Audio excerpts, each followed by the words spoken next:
Hey, hey, hey! Indigo Neely, Flo Lum, Karen, and Lemonade Mom and I are getting ready for our Instant Pot virtual holiday potluck, and you're invited. Hi, I'm Jill from thisoldgal.com.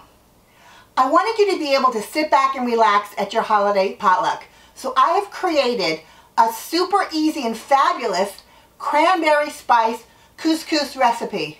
It's fruity, it's light, it's fluffy, and it has all the flavors of fall. This is a simple dump and push recipe. I love going to potlucks. I love seeing what everybody brings. I know, it's exciting. Why don't you guys write in the comments below what you're going to bring to our potluck. Alright, so the first thing you're going to do, you're going to add some diced onions.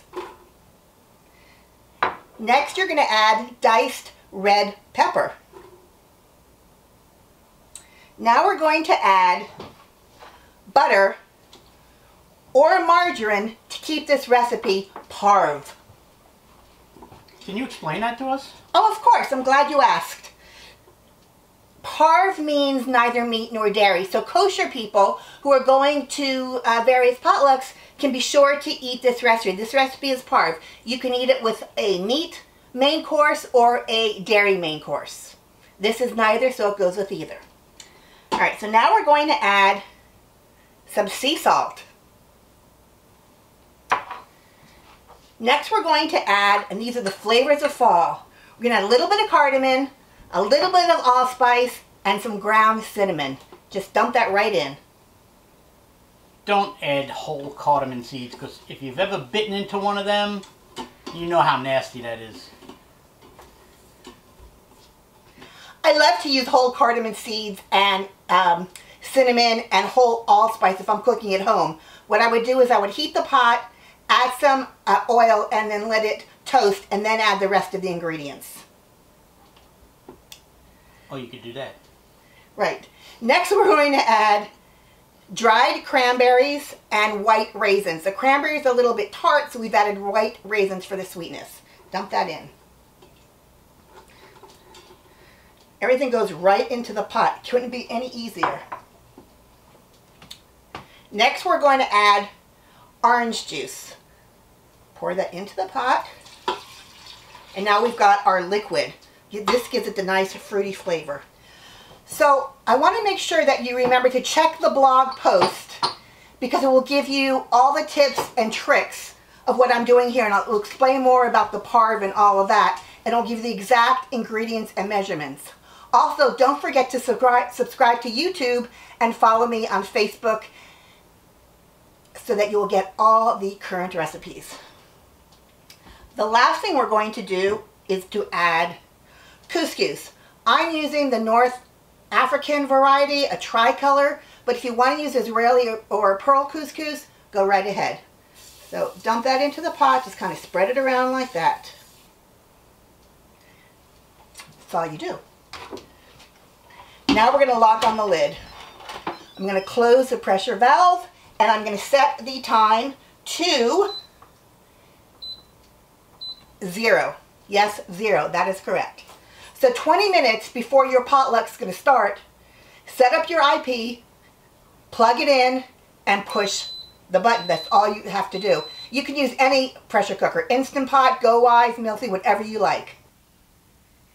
As the couscous was cooking, I've picked some mint leaves, and I'm going to cut them in a chiffonade technique, but I do need a couple more. I've piled them on top of each other. I've got the stem going this way. Thanks, Ed. Oh, that's good. Alright, so I'm going to cut them. Now, you can obviously do this at the beginning, whenever you'd like. So by the time you're ready to eat, so is your cranberry spice couscous. So all I do is 1, 2, 3, 4. There were big leaves. Now I've got ribbons. Alright, thanks, Ed. So this looks beautiful with all the colors. Just going to fluff it up like that. See how easy this is? You just dump it in and enjoy the party. Don't have to worry about sauteing or anything. Alright, so now I'm going to take my ribbons of fresh mint. I'm going to mix it through. You can really smell that mint. Smell the mint. The whole thing smells good, and the colors are gorgeous for this time of year. That's all we're going to do. So we're going to plate some up. It looks wonderful. Looks like you're ready to go. Look how nice and light. And minty. And minty and so fluffy. Come on, serve it up already. Serve it up. Here I go, here I go. Nothing sticks together. Oh, the smells are wonderful. We've got the beautiful scent, the aroma of fall with the sweet orange juice and the mint and the gorgeous raisins that are in this. This looks beautiful. And the cranberries. The cranberries, that's right. And may I have the mint? I'm going to grab a piece of mint. And let's see, this one looks nice. I'm going to pop it right in the middle. Doesn't that look beautiful? Now we're going to have to do a quick YouTube thumbnail. Ready, Ed? Mm-hmm. Gotta do it. Stupid face. Anyway, are you ready to try this? Yes. Okay. Here you go. I'm anxious to see what you've put in the comments, what you're going to bring to our potluck. Oh, it smells. Oh. The red is so vibrant. Because this only cooks for 0, you've got your colors still. And the peppers are soft with a little bit of texture, but not mush. The onions are cooked to perfection. So they're not raw, but they bring out the sweetness. It's sweet and savory, and it's light and fluffy, and it's bursting with flavor. You're going to love this. And it's great for any diet. If you people have nut allergies, not to worry, there's no nuts in it. But if you're cooking this for your family, go ahead and chop up some pistachios and sprinkle some on after you've cooked it. Anyone at the potluck can eat. If you're kosher, as I said earlier, and I'll talk about more of that in my blog post, you can eat this with your main course, whether it be milk, dairy, or meat. Doesn't matter. So it will go for all the holidays, for the Hanukkah parties, the Christmas parties, the New Year's Eve parties, any parties throughout the year. It's a great side dish. Cranberry Spice Couscous. Now make sure you check out the other videos. They're bringing a main course, a side dish, an appetizer, and a dessert for my group of cohorts. We hope you've enjoyed this today. Happy holidays! Bye, everyone!